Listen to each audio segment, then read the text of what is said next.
आपण पाहत आहात केएस न्यूज मराठी। एकनाथ बंडगर माडगावकरांना माहीत आहे की मी माडगावचा आहे का बाहेरचा आहे। गेली 13 वर्ष मी माझ्या घरातून येऊन फक्त माडगावचं पाणी पितोय। मी गावात कधी पण माडगावमध्ये जात आहे सगळ्यांना माहिती आहे। आणि माडगावच्या सर्व बंधू भगिनींवर सर्व माय माता माऊलींना व माझ्या सर्व वडीलधारी मंडळींना विनंती आहे, तुम्हाला सगळ्यांना माहित आहे मी तुमच्या गावातल्या व्यक्तीपेक्षा जास्त माडगावमध्ये असतोय का नाही। गेली 13 वर्ष मी माडगावमध्येच आहे। मला माडगावमधील सर्व मंडळींनी अगोदर निवडले तिथं बऱ्यापैकी सगळ्यांनी होकार दिलाय आणि सर्वांनी मला पूर्वीपासून स्वीकारले। मी या गावाची आजपर्यंत कुठली देवदूत चुकली नाही। गावातील सर्व आता पुढल्या मंडळींना वेळ कमी असल्यामुळे मी माझी सविस्तर भूमिका माडगावकरांसाठी व माडगाव गटासाठी मांडत राहील।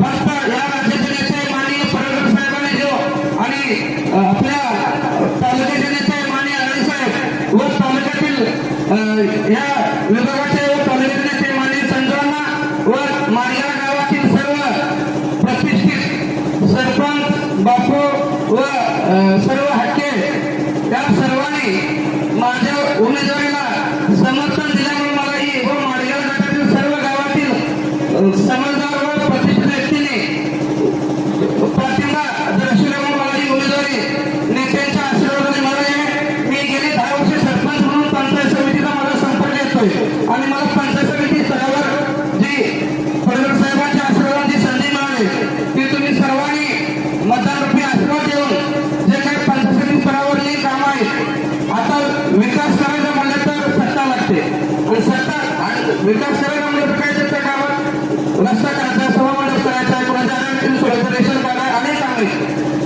ती सगळी करायला असेल तर सत्ता लागते आणि आपला पडळकर साहेब बॉस आहे ती सगळ्यांना माहिती आहे।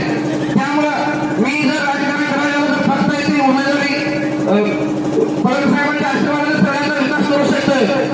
त्यामुळे मी ही निवडणूक लढत आहे। माडगावकरांना माहित आहे मी माडगावचा बाहेरचा आहे आणि आसपासच्या सर्व पंचकृषीलाही माहिती आहे मी माडगावचा बाहेरचा आहे। माडगावमध्ये सर्व लोकांना मी मिळवून पाहिजे होतो, फक्त काही गोष्टी पण जेवढे माडगावचे 7-8 मतदार आहेत त्या सगळ्यांना मी हवा असणारा उमेदवार होतो मी त्यांच्याकडे असणारा पाहिजे।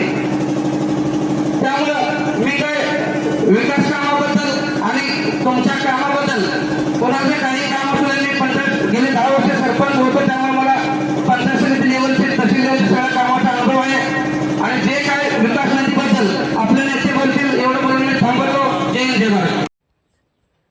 केएस न्यूज मराठी चॅनलला लाईक करा, शेअर करा आणि सबस्क्राईब करा।